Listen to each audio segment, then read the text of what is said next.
Hello Virgo friends, I'm Annie Botticelli and welcome to my Virgo December 2022 mini scope. This version of my usual monthly horoscopes is a little different visually and lengthwise because we were affected by Hurricane Ian and we still don't have internet as of the time of this recording. So I'm doing the best I can to try to get everything to you in the usual time frame, and that requires a couple of alterations this month compared to the usual presentation.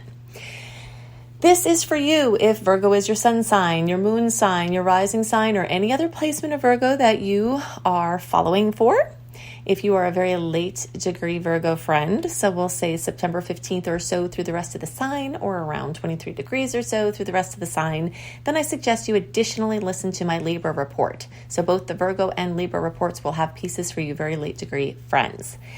If you don't like the visuals and you want to only listen to this as an audio version, either scroll up on your screen on the YouTube page and you won't see the visuals, or you can listen to the syndicated podcast on Spotify or any other popular podcast venue. You can also just search for Astro Kisses with Annie Botticelli.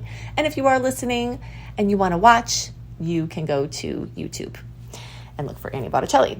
Okay, so I'm calling the theme of the month for Virgo, Your Great Escape. So we're going to talk about the details as to why that is the theme, and there are multiple layers of this. We will talk about the general transits that are relevant for you, and we will drill down into Virgo-specific things. So let's talk about this Great Escape. Okay, so we've got all of these layers coming through, and they are saying the same thing. There's something that you are planning, plotting, strategizing to get out of. All right, we've got Mars retrograde for an extended period of time between the shadow period, the actual retrograde, and the post-shadow period. So from around August of 2022 until around March of 2023, the full Mars retro cycle, you are reconsidering your work, your career, your place out in the world, how you're using your gifts, how you're showing up, just out in the world, whether it's for money or not. If you're retired or if you don't need to earn money, how you are showing up out in the world is under great reconsideration.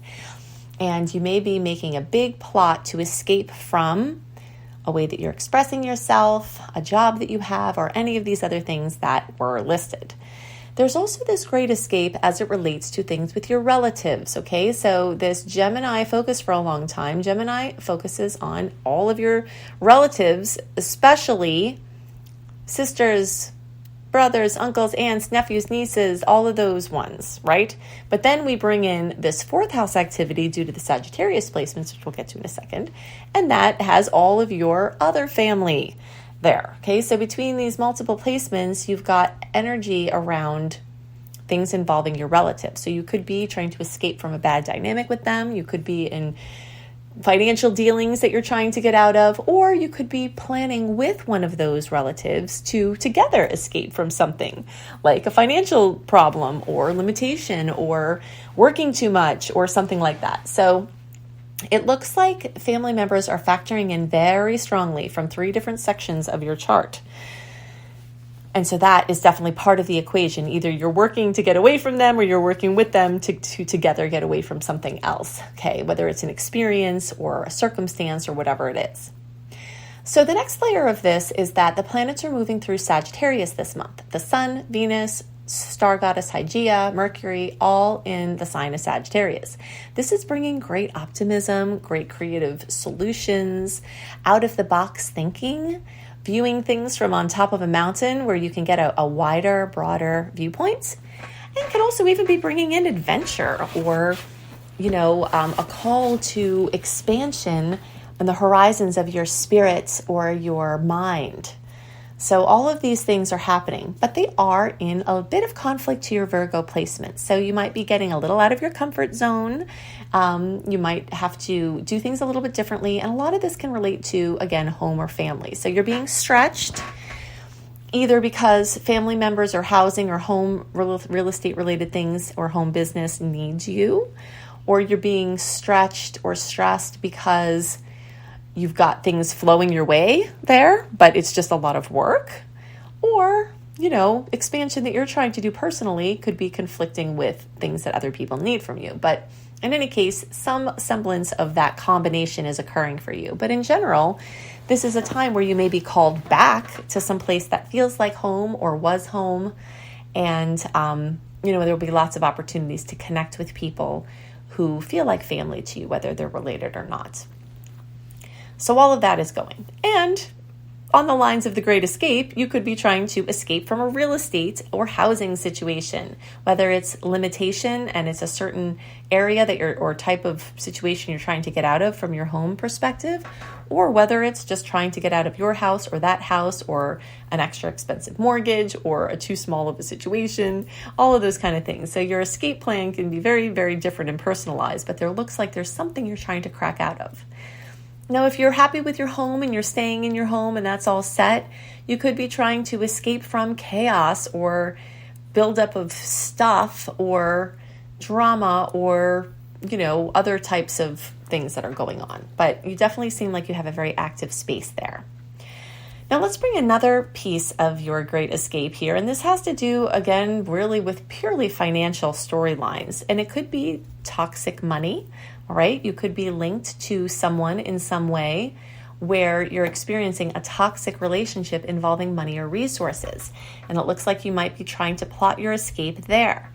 Now, since Jupiter went direct at the end of November, things that stalled out in July, when it went retrograde, might be starting to go full steam ahead. So inheritances, collaborations in business, things involving getting sweepstakes or lotto or, anything involving other people's money. Maybe somebody had told you that you've got money coming your way, but you're kind of sitting around waiting and don't know when it's coming. So once Jupiter is direct, you're more likely to see headway on those fronts. Okay, so look out in November, getting stronger in December for things along those lines. It's possible that you might be doing estate planning or, trying to mine riches on different levels, whether they're financial, spiritual, emotional, intimacy-wise. There's this energy where you're trying to escape from or get out of limiting patterns and break into more freedom and expansion. And that's definitely what wants to happen. And you've got a lot of energy of cracking out of something. You've got Mars in the 10th house making a square to your Virgo placement. You have all those Sag planets in the 4th house making squares to your ascendant as well. So you've got a T-square action going on there. And this is all seeking to crack you out of something, like I said before, like it's comfortable, it's normal, you're sort of settling, it's practical, it's kind of working. But, there are horizons that are seeking to be expanded. And you're getting that, I always like to call it the knock on the door from an unexpected visitor that we talk about in the, the beginning of the book, The Hobbit. If you're familiar with The Lord of the Rings, if you've ever read the book or you remember that knock that our Hobbit friend gets on his door. And then all of a sudden, all of these interesting characters start filing in and he gets very thrown out of his comfort zone. So this is that type of energy for you. Now, while Jupiter is starting to speed some things up in a big way, and that expansion will go through even May of 2023, because that's the time it charges through this 8th house and charges through Aries, some things are also slowing down because October, November, December, into January, deep into Mars retrograde. So you'll notice that some things you had steam for just fizzle out. And you can protect yourself from a keynote of Mars retrograde by not forcing things that aren't flowing, especially if you don't have to. If you're just being really meticulous and trying to bring something to completion, if it's really getting frustrating for you, really question if it has to be done now. And if it does have to be done now, try to use microtasking, as I like to call it, little, bursts of action on it, because the Gemini energies really get distracted easily and, serve better when you're fresh. Like if you're in a mood to kind of work on something for 5 or 10 minutes and then you do that a few times a day, you'll make more headway than if you try to sit in front of it all day at this time. But certain things are going to slow down and certain things are going to speed up. So the way that you can be the most productive and accomplish what you want to with the most ease is to just follow your flow and try to not use force. Try to just go on the path that's easiest at this time. There are times when it's time to force things. There are times when it's time to push through things. But this is really more of a time to just align your energies with what seems to be working now.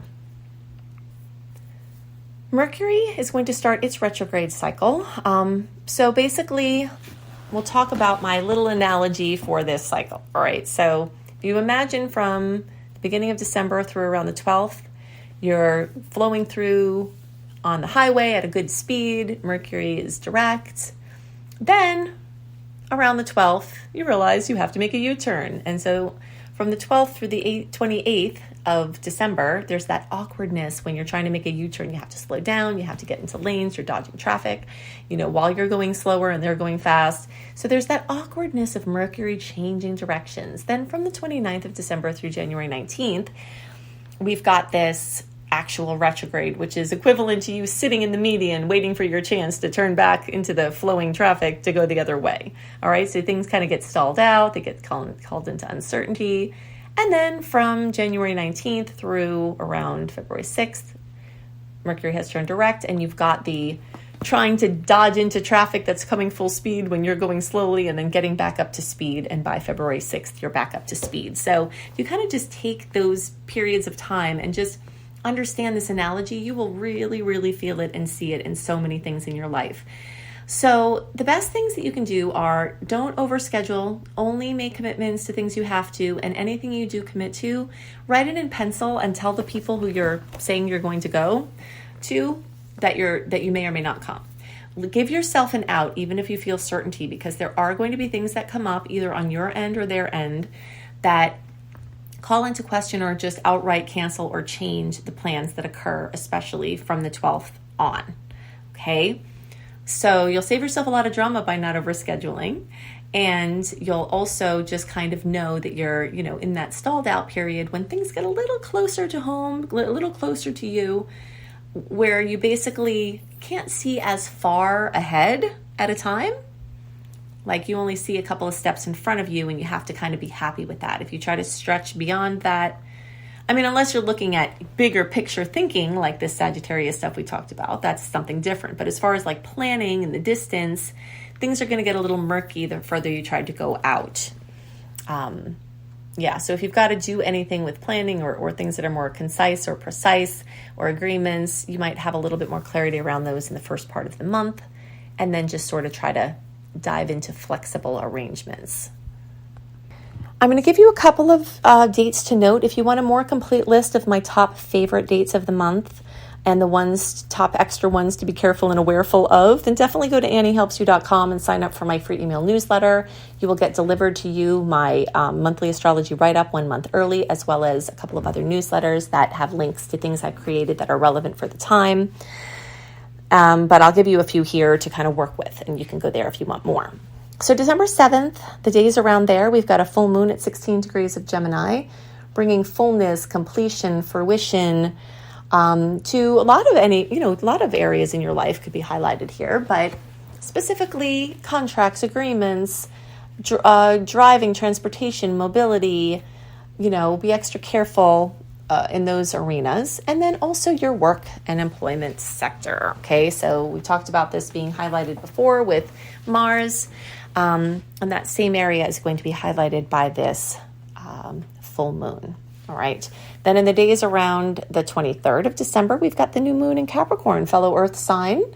So this is really giving you new seed planting into creative projects, things involving children, yours or others, romance, romantic relationships, hidden talents, bucket list items.